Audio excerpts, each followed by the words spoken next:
Hello, I'm Robert, and you're welcome here in my busy little shop. On today's episode of What's on My Workbench, I thought I would do a little bit of a follow-up on the Artisan show I had on Saturday. Two parts of that. One is the follow-up on the video. There was a lot of comments on that, and I thought there would be maybe some value in covering some of those questions. And then I've got a couple packages here I've received I need to open up. And then I also have a list, a little bit of kind of what I sold. I thought maybe I would review that a little bit with you. And this sale was different than my previous ones. And it's interesting. I had someone asking me questions about what do I have to sell? What inventory should I build for a Artisan show? And I had said I would probably focus on the belts and not on some of that other stuff. Well, on this sale, I had really widespread luck and interest in many of the items. So we'll just jump in. But first, I really do appreciate everybody that took time to watch the video on Saturday. I'm going to put a link to that video at the end of this one here in case you haven't seen it. You may want to go back and see it. It had quite a few views. The length of time watched is pretty long, and anyway, it was pretty successful, and I do appreciate you taking time to watch it and be here again today. So let me jump in here.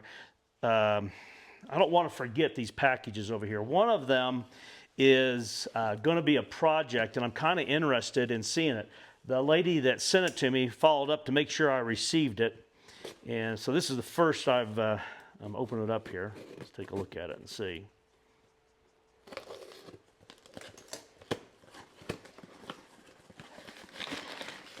Oh, yeah. Oh, that is just beautiful. Silver concho belt here. And the leather is just worn out, and they're not looking for anything, other than just a replacement strap for here. You can see here's the buckle end of it. And then the conchos. 1, 2, 3, 4, 5, 6, 7 conchos. I tell you what, I think that's just fabulous. They said it's antique. I don't know how old antique is on it. It's been well used. Wow, I just think that's amazing. So that'll be an upcoming video on that. And then while I'm talking about that, I had a number of people bring me repair projects, suggestions for projects. So I have just a plethora of projects coming up. And one of them, I think you're going to find a lot of interest. It's going to take me some time to get that one repaired, create the video on it, and upload it. But if you're here watching now, when that one comes out, you're going to know exactly the project I was talking about. So anyway, enough teasing there. So I'm going to go through these questions. Yeah, I've got one more package open here, but I don't want to bore you thinking it's just all about opening packages up here. So I'm going to jump in here to the questions here and go from there.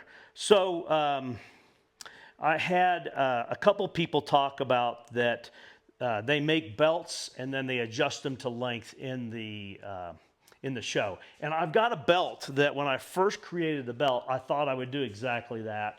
And that is my ranch hand belt. Here's one I just created this morning. And this is in the color coffee bean with a stainless steel buckle. And if I was going to do it with any of them, this would be the one because there's no stitching involved. So you could do that. The challenge I've got, if you've been watching my videos, you know I like to talk. I don't think I've got time in the booth outside talking to customers to finish them off there. So when I first attempted to do that, that was my intention, but quickly I just made up a bunch of the different colors. And I know what's going to happen. I'll probably have some sizes that are difficult to sell, but I think as I keep adding belts to it, that those will work through the system. So that's my ranch hand belt, no stitching. So I would be able to create this long and then cut it to length and put in my adjustment holes and hand the belt over, which would be a great way to do it. I do have one here that I need to get delivered. And speaking of belts, let me jump in here. I sold 6 belts like that one, the ranch hand belts. 4 of them were off of the display. 2 I had to make.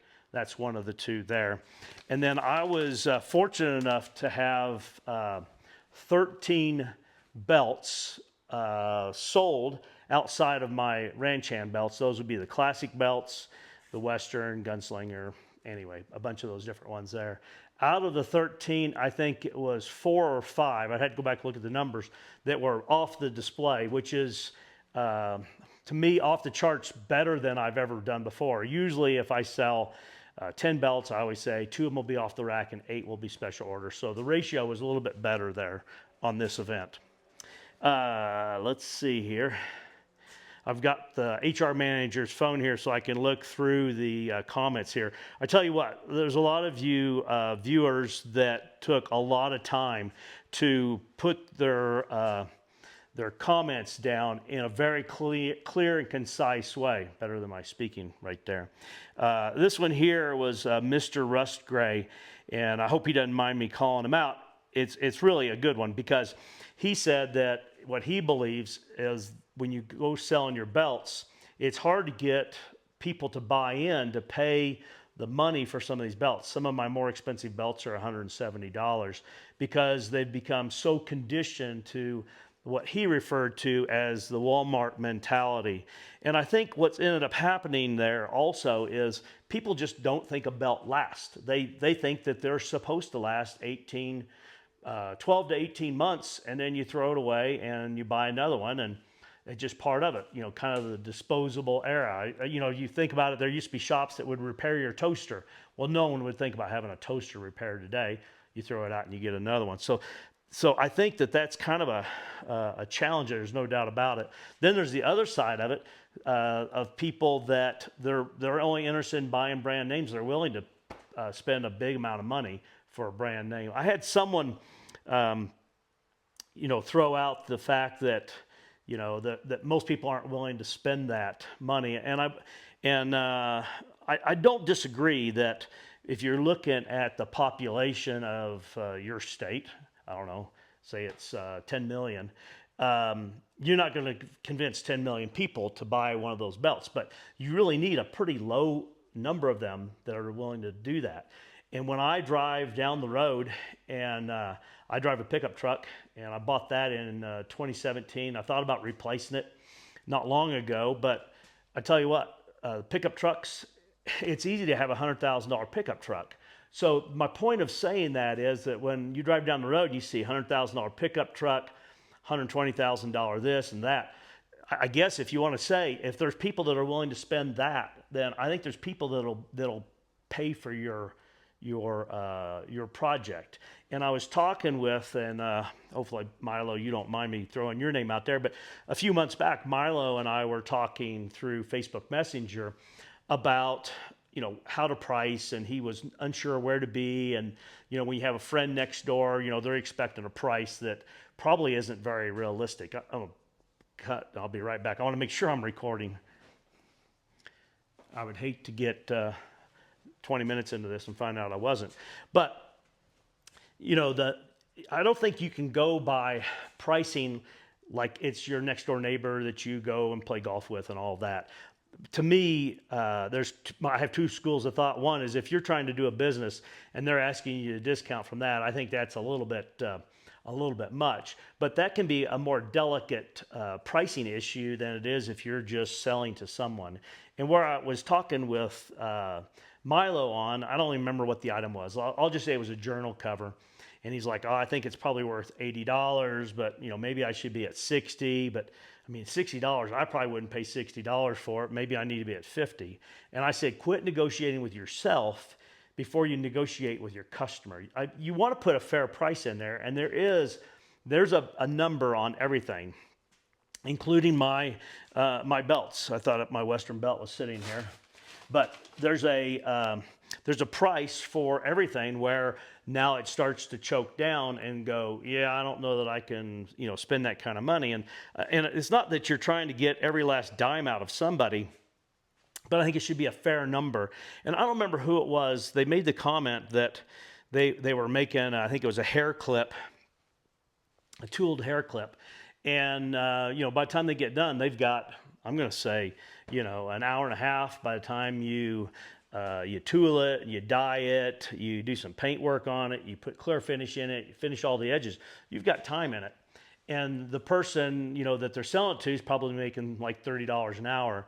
And so I sit there and I think, well, if he's trying to get 30 out of an hour and a half's worth of work plus some materials, I think that's, a step back in thinking of the person buying it that's not willing to pay, what they would do for an hour. So anyway, I don't know if that makes sense, but it does to me. And then I had another viewer in here, and it said, and it talked about going to, gun shows and motorcycle rallies and different things like that, and that you can find belts there all day long for $40 to $50. And I responded back that I really believe that the people that are buying those probably aren't going to be your customer. In other words, the belts that I sell for $170, I've got between $39 and $45 in that belt in materials. Throw out all the rest of it there. So then I guess, the thought process is then we shouldn't make belts because we can't compete with that.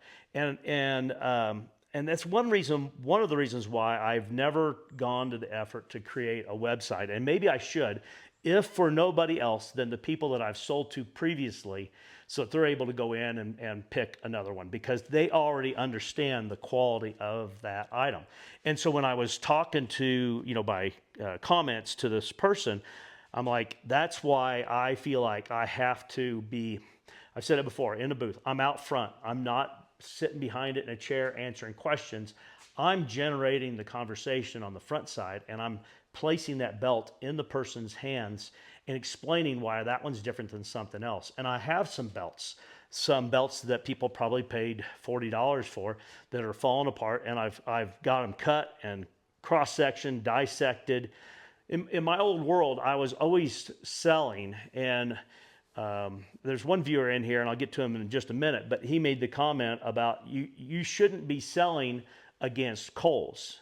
And I guess I didn't really clear that up very well when I said selling against Kohl's.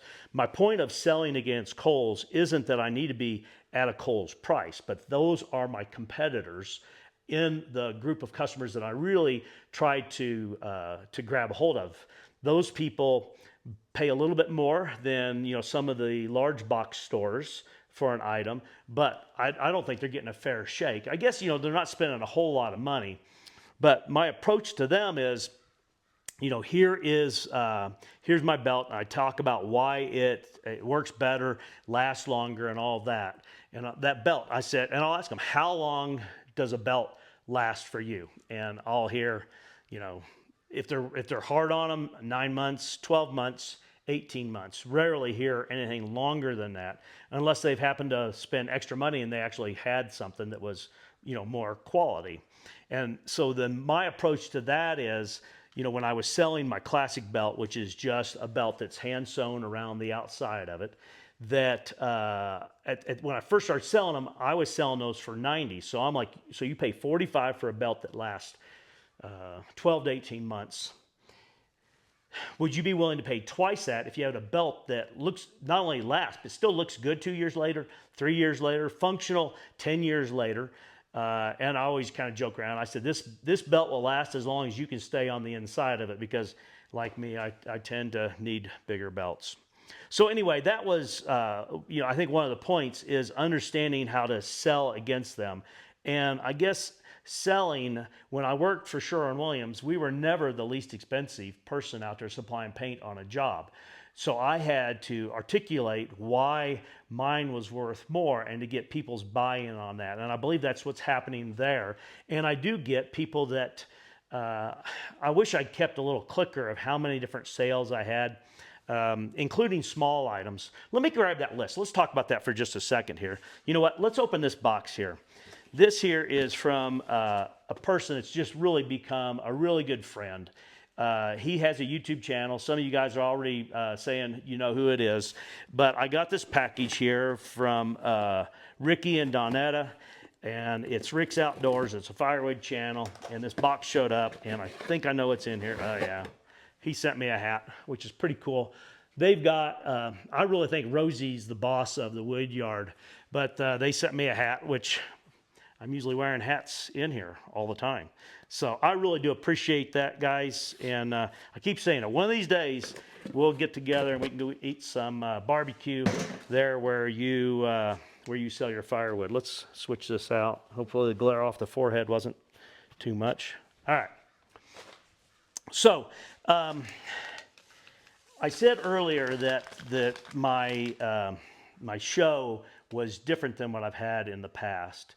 In the past, I sell a few small items off of the tabletop. This one here, I sold more than I'm used to selling, and it's kind of funny. I think well, I know for sure. Like if you go back to my first show and then in my second show, I have gained momentum with each one of those shows. Set up in the exact same place, communicate through Facebook where the event's at, and if I had, let's say I had 30 customers in the booth, people that bought something, I think 30's probably pretty close. On the first day, Friday, which is July 4th, I really felt bad. I had people come in and stand at the edge of the booth, and I couldn't get to them because I was involved in conversations. Some of those folks came back the next day. And HR manager, she's helped me before in booths. I could have used her help, but you know, I hate to, pull her in. This is my hobby business. But I sold the minimalist wallets. I don't know if you guys remember the minimalist wallet or not that I make here. I made like 44 of those this last winter, and some were some unique colors. And there was colors in there that were red and blue. Maybe they sold because it was 4th of July and people were inspired, but I ended up selling 21 of those minimalist wallets for $30 a piece. So there's just an example of what sold well. But I had the basket weave journal. I don't know if you remember, I did a leather comparison with the basket weave journal. I sold 5 of those, 4 of my DOP kits, 2 of my large totes, which is really kind of what it normally is. I usually sell one on each day on the show. This time I had a bunch of them made, and so I sold out of sold from them. I wish I'd sold out of them, but I sold from them.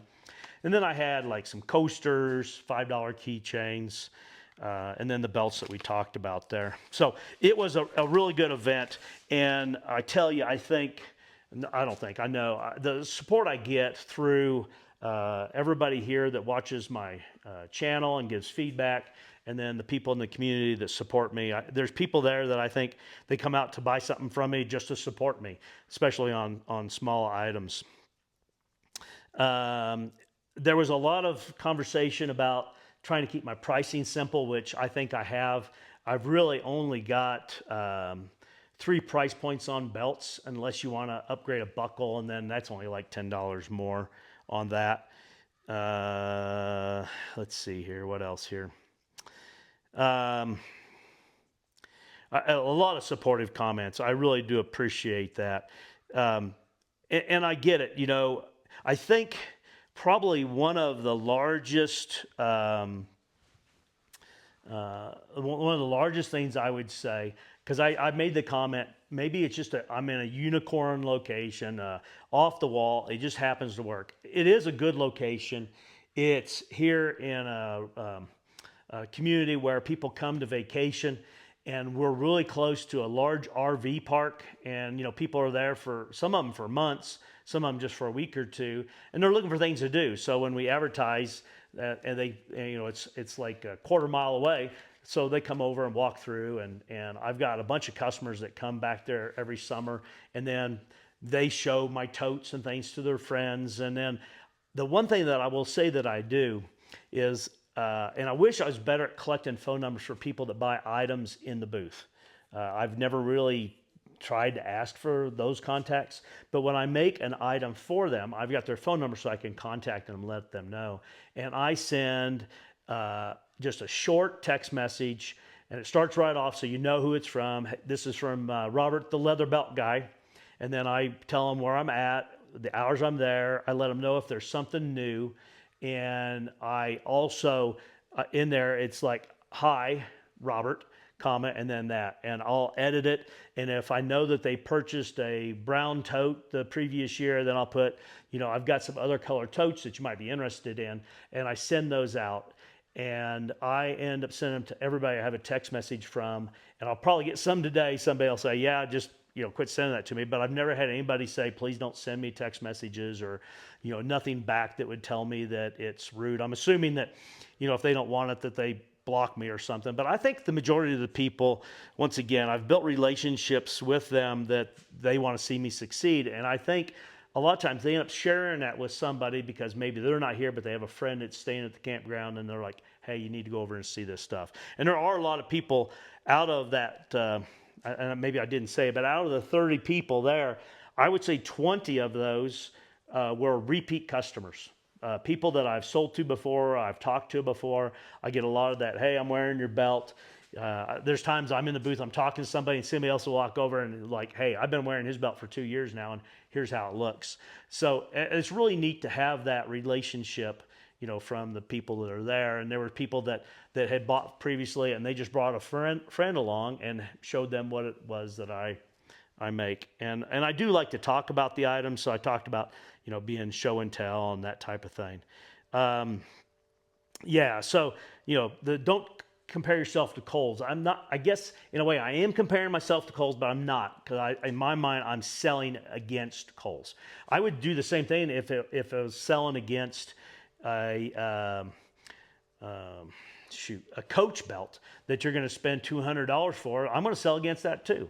And what I do is I try not to talk down about the items. I just explain how theirs is made and how mine is made, and why I think mine's a better value, whether it's less or more.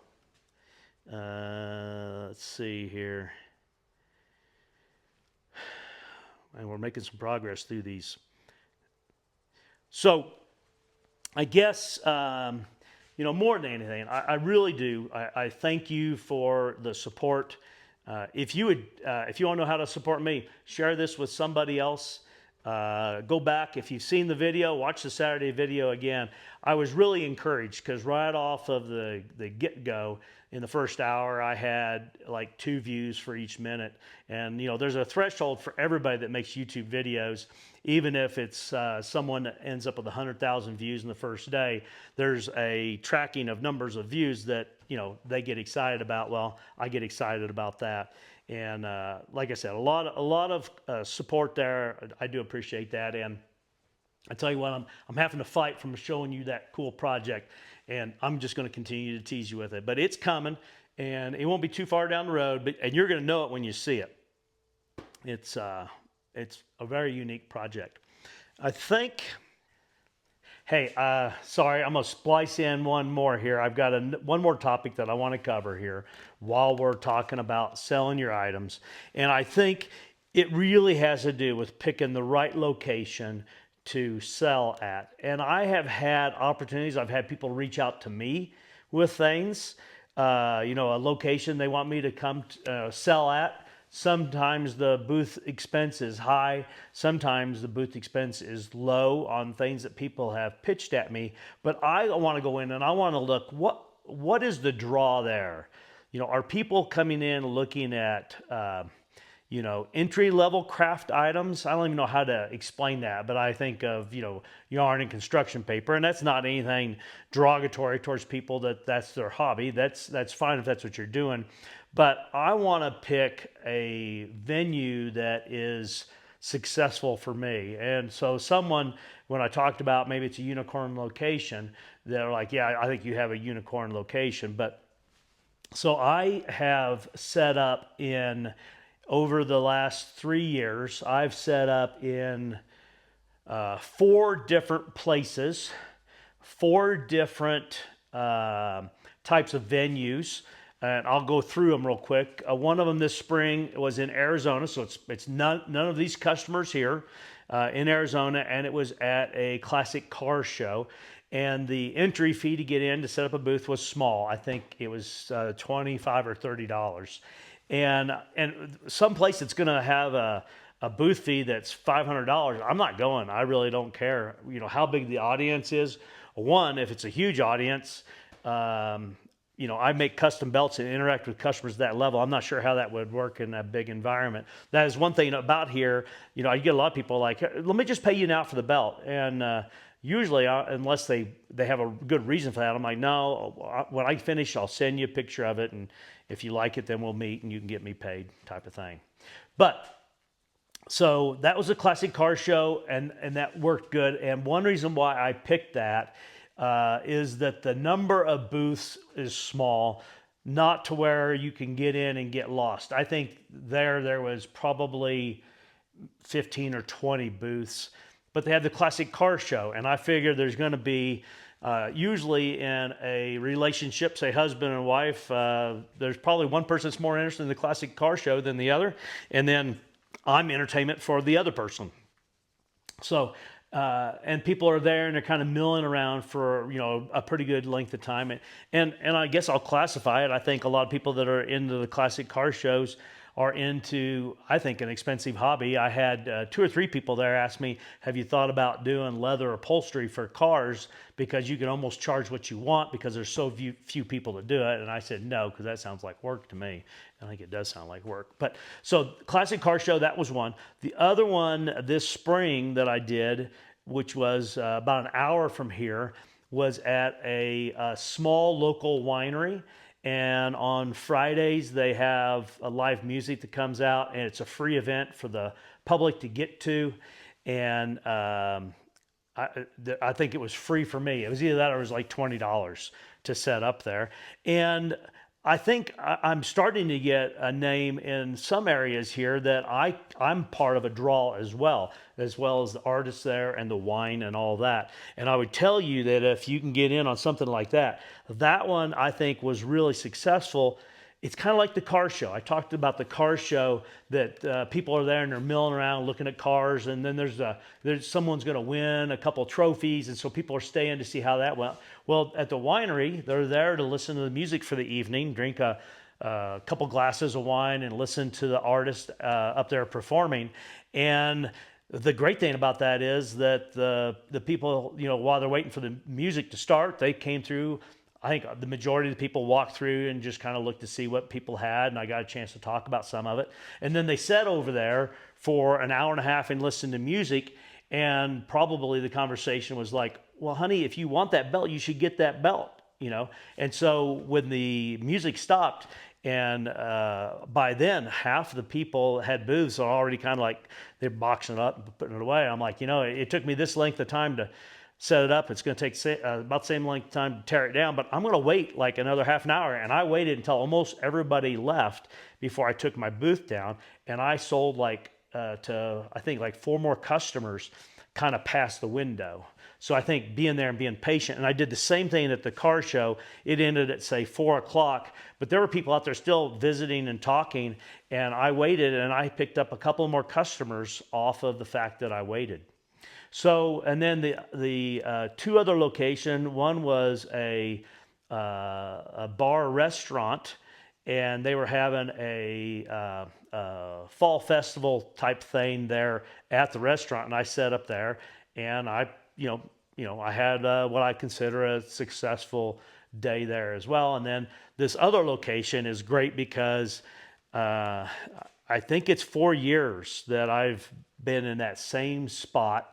And literally same spot on the driveway. And at this point, I think the people that hosted are interested in me being there as much as anything else, because I really work hard to market to the people that have been there before, like I talked about with, send out text messages and all that, and the Facebook information. So I guess, if there was a downtown large city craft fair with 1,000 exhibitors, I'm not going. I'm not interested in that. I don't think the majority of the people in there are going to be interested in what I have to say. I don't put up a sign that says craft fair. It says artist show. Let me grab it here and I'll show you. It says artist show because I think that automatically, sets it apart. That's the sign out there. And I think you get different people going, what kind of artist? And we had a lady this time. She's selling frame or stretched prints of acrylics that her father, the paintings her father did in the 70s. There's a lady there, and she does beautiful acrylics and watercolors. There's a lady there that sews cloth bags and totes and such. There's a lady there, she does some really artsy stuff with pins and flowered vases. And then we have a potter there, and we have a guy, and he does really cool looking bat boxes and bird boxes and flags. So I just want to jump back in there with that. So I'll finish with where I was. So back to my previous conversation. I think that just about does it. I've got belts to make. I don't know if it's panned where you can see it. I've got 5 belts here that I have layered up, got edges on them, not burnished yet, and dip dyed, and I need to get those stitched. Those were all classic belts. And it was funny because I made the comment not long ago, and it seems like every time I make a comment of, I don't know why I make X because it doesn't sell, then it does. But I haven't made hardly any classic belts, and I talked about the fact I don't know that I need to keep making those and having them on hand if I sell any, because they don't sell. And then I took an order for, there's 5 of them there, and I've got a few more in my stack. But this is my my stack of orders. So I'm really excited with that. It's going to take me, if I get kind of a normal string of orders, you know, that just come in on a regular basis, it's going to take me every bit of 4 weeks to dig out from underneath of that. And then I've got a few people that want to bring in other items, and I'm like, can you just hold on to it for a minute there, and I'll get to you. I've got a leather chair to repair. I know I should stick to my lane, but that's not like me. If someone says, can you look at this and see if you can fix it, then I usually jump in and do that. I'm going to wrap up there. I'm talking in a loop. I do appreciate you taking time to be with me, and I really do hope you have a great day.